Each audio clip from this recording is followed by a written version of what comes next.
The twin suns of Cauthurix bled gold over the jagged rim of the Colosseum apex. Thousands of alien voices roared across the open-air arena, guttural, hissing, shrieking. Their focus lay not on the blood-stained sand, but on the two figures now emerging from opposite gates. On one side, Vorik the Shatterborn, Apex Warlord, champion of 87 duels, breaker of spines, bearer of flesh splitter, a jagged great blade forged from the bones of a long-extinct predator. On the other, a human. She stepped out in silence, barefoot, unarmed. No armor, no augmentations, just a black resistance jumpsuit and eyes like twin stormfronts.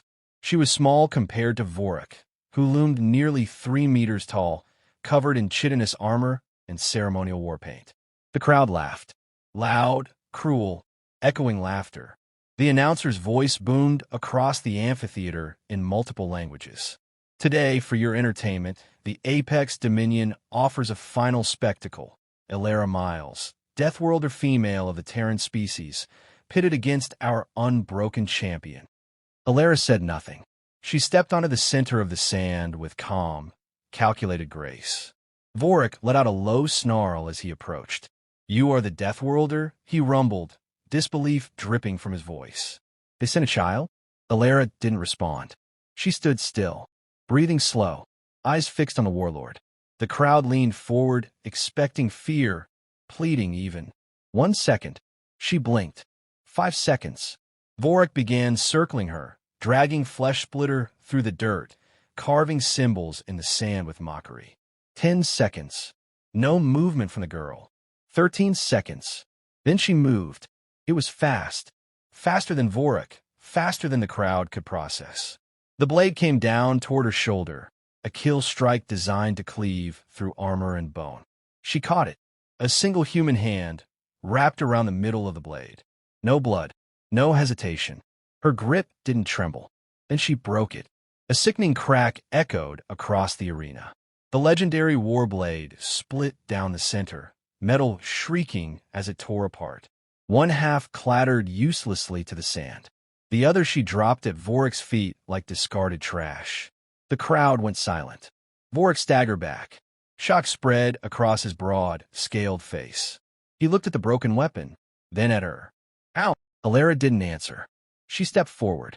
Vorik roared and swung with the remaining shard of his blade, but Elara twisted, dodged. A palm struck his chest. He stumbled, not from the hit, but from the force behind it. Gravity on Cauthurix was 0.7 standard. Earth's gravity was nearly double. Elara had trained under weight far heavier. She moved like liquid fury. A sweep kick took Vorik off his feet. He hit the ground with a roar and rolled back, barely avoiding her follow-up strike. He tried to rise, but her foot was already on his chest. Elara leaned down and whispered just loud enough for him to hear. "This is not a duel. This is a message." She stepped back. The crowd erupted, not with laughter now, but chaos. Some screamed for her death. Others stared in stunned silence. A few, especially among the younger Dominion elites, watched with awe. Vorik remained on the ground. He looked at the half-blade in his hand, then at Elara. Something passed through him, understanding perhaps. Fear. The announcer struggled to find words. T the challenger has disarmed the champion. A rare, unexpected event. We await judgment from the high table. Elara looked up toward the broadcast spire and the high box of Dominion warlords. Her voice finally cut through the air, low and clear. "You called us primitive, weak, but you never understood Earth. You took one of us. Now you'll see what happens when you let one live." The cameras zoomed in. She didn't smile. She didn't raise a fist. She just stood there, surrounded by broken steel and ancient blood, while a galactic empire stared into the eyes of something it had never truly believed in. A human who wasn't afraid. There was silence in the holding cell. Elara sat cross-legged on the floor, her hands resting on her knees. No restraints. There had been no need. No one had come close enough to try. A single overhead light cast her shadow long across the cold metal floor. Outside the cell's transparent wall, guards rotated in shifts, always in pairs, always armed. No one spoke to her. Some didn't even look. Those who did looked away quickly. The footage of the arena had already gone viral across the Dominion core worlds. What they'd witnessed didn't match any file, any war report, any xenobiological expectation, because they'd never truly studied Earth. They'd only invaded it. 12 years earlier, Earth, Eastern Resistance Zone. The wind howled through dead city towers, screaming like a predator that never slept. Elara was 10 years old, barefoot in the rubble, dragging a bloodied first aid pack across her back. Her right arm was bruised from a collapsed stairwell. Her left hand held a makeshift blade crafted from a broken drone rotor. A pack of feral canines, escaped biotech hybrids from a Dominion lab, tracked her scent. She knew they were there. She didn't run.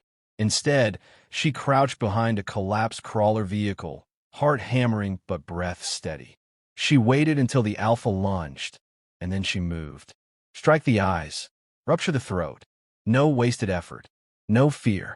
The lesson had been drilled into her. If you hesitate, you die. By 13, she had her first confirmed kill, not of an animal, but of a Dominion enforcer who found her in the ruins. She didn't celebrate. She used his gear to power her camp's radio long enough to send coordinates to a rebel cell. Her mother had died in orbit, her father in a factory firebombing. Elara had grown in the shadow of extinction. Earth, they told themselves, was still humanity's home, but it had become a forge, and those who survived were tempered by hell. Now, Kothurik's detention block. Elara opened her eyes. No sign of sleep in them, just memory. She stood and approached the wall. Beyond it, a Dominion guard, a snake-like Varalaxian, watched from behind his helmet. She looked at him through the transparent barrier. He flinched. She said nothing. Elsewhere, inside the Apex command tower, a tribunal of Dominion officers met in hushed voices, projecting arena footage into the air above their round table. "Pause it. Right there," one barked. The image froze, Elara's hand gripping flesh splitter just before it snapped. A close-up enhancement revealed fine fractures spidering along the blade. "No organic should be able to generate this kind of stress force," muttered a skeletal technician. "Her muscle density must be enhanced. She has no augmentations," another corrected. "Standard biometric scans before the match. She's entirely baseline. Impossible." "She is human," rasped a quiet, older voice. It belonged to Admiral Corthex, the only one at the table who had fought in the first Terran incursion. "Deathworlders," he said softly, "are not defined by biology alone. They're shaped by chaos, by violence, by the absolute absence of mercy. Earth is not a battlefield. It's a crucible." He let the words settle, and she is what survived it. Now, detention corridor. The guard outside Elara's cell shifted nervously, adjusting his pulse rifle. Elara tilted her head. "You afraid of me?" she asked at last. The Varalaxian stiffened. His translator chirped awkwardly. "Not afraid. Cautious." Elara's lips twitched, not quite a smile. "I was 12 the first time I disarmed someone," she said. "He had 4 limbs and a railgun. You know what he said before I broke his arm?" "Silence." "He said humans were clever, not dangerous, that we burned fast but bright." She stepped closer to the barrier. "I think of him sometimes." He didn't last long. The guard backed up. "I'm not clever," Elara whispered. "I'm the storm your empire never learned to measure." Across the Dominion core network, the footage replayed again and again. 13 seconds of stillness. One broken myth. A girl from a forgotten blue world, standing unarmed over the shattered legacy of the Apex Warlord. Historians would later argue about that moment. But to Elara, it was simple. She hadn't fought for revenge. Not yet. She had fought to remind the galaxy of something it had conveniently forgotten. Humans are not to be underestimated. And Deathworlders? They're what happens when you make a human desperate. The Apex Dominion had not known fear in generations. But now, inside the arena war chambers beneath the Colosseum, fear lingered like smoke. The Dominion commanders stood in silence, watching the looped footage of their champion's defeat. Again and again, the image played, the human girl catching the warblade mid-strike. The break. The silence that followed. "Unacceptable," growled General Zorik. "A message must be sent. Publicly. Brutally. She has already sent the message. muttered Admiral Cortex. And the galaxy heard it louder than any punishment we could invent. The silence that followed wasn't agreement. It was dread. Arena floor, 1 hour later. They brought Elara back to the sand, not as a prisoner, but as a spectacle, again. This time, there were no jeers, no mocking cheers, only tens of thousands of silent eyes waiting to see what would happen next. Across the arena, Vorik stood once more, bare-chested now. No armor, no blade, just his fists and ritual scars. The broken half of Flesh Splitter lay in the sand behind him, untouched. "I asked for a rematch," he said as Elara approached. "Not for pride, for truth." Elara raised a brow. "And the truth is that I mistook size for strength, and fear for respect." He dropped into a stance. "Let's correct that." She gave him a slight nod. "All right then. No weapons. Just you and me." The fight that followed was not like the first. It was not a statement. It was a contest. Vorik came in fast, powerful, his strikes shaking the ground. Elara met him head-on, sidestepping, countering with sharp, efficient blows to nerve points. Where he used brute strength, she used control. He struck with thunder. She struck with purpose. At one point, he lifted her over his head and slammed her to the ground with a roar. The crowd gasped, but Elara rolled with it, flipped backward, and swept his leg from under him in one seamless motion. He grunted as he hit the sand. Then, to everyone's shock, he laughed. "Is this what your world makes?" he asked through bloody teeth. "No," Elara replied, tightening her stance. "This is what your empire created when it bombed ours." She lunged, feinting left, then delivering a strike to his solar plexus that knocked the air from his lungs. As he doubled over, she swept behind him and hooked his arm around his own throat, locking it tight. The crowd leaned in. He struggled. A few seconds more, and he would pass out. She could end it, but she didn't. She released him. Vorik collapsed to his knees, coughing. He looked up at her, his breath ragged, his pride shattered, but his eyes were clear. "Why did you stop?" he asked. Elara looked to the high box, where Dominion warlords sat frozen in disbelief. "I came here to survive," she said. "But now I see what you fear most isn't death. It's exposure." Vorik lowered his head. "I yield," he said. "To her. To Earth." Gasps rang out from the stands. For the first time in recorded history, an Apex warlord had surrendered in ritual combat. Minutes later, broadcast Spire. The feed went live across Dominion space. Billions watched as Elara stood atop the central platform, surrounded by stunned officials. Her voice rang clear, unfiltered, and calm.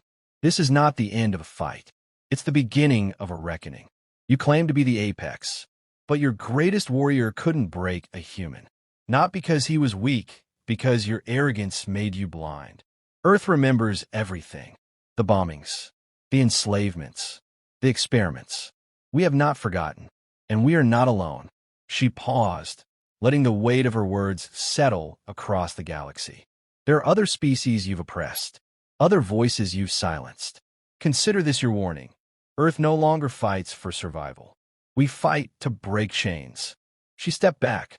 The feed cut.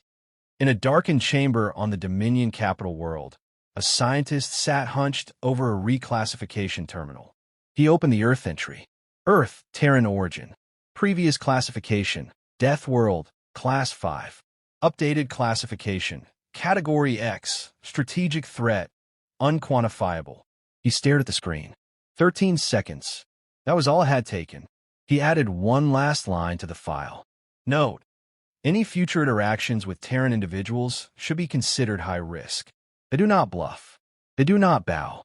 And when they break something, it stays broken.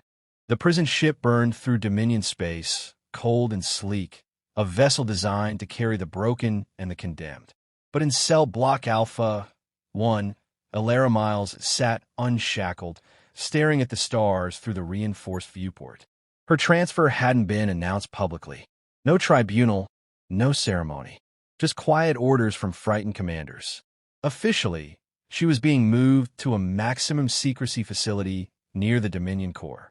Unofficially, she was a symbol they wanted buried. Too late. The galaxy had already seen the footage. And more importantly, So had the others. On the outer rim of the Hylary Nebula, the insectoid Seerves syndicate gathered around their Spire terminal. The footage of Elara's arena fight played again, this time not as entertainment, but as inspiration. The humans were thought broken, hissed brood mistress Cathraka, her wings trembling with anticipation. Yet this girl shattered an apex blade like it was carved air. A younger Seerves drone chirped, and she speaks of rebellion. Chains. Is it time? Cathraka's mandibles clicked slowly. The Terrans have bled. We have bled. The time of silence is over. In the minds of Drovok, thousands of enslaved Karnathi laborers whispered her name in hushed tones. Some said she was a weapon, others a myth, but all agreed on one thing. She had made the apex bleed. Aboard the prison ship, a low warning hummed through the halls. Lights flickered to red. Elara didn't move. She had felt the change in pressure. A ship dropping out of warp too close. Then another. Then several. The door to her cell slid open.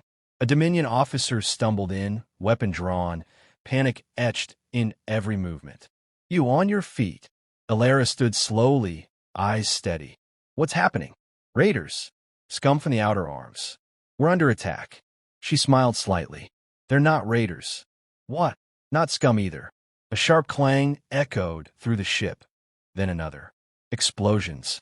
The lights died completely, and for a second, only the red emergency glow lit the corridors.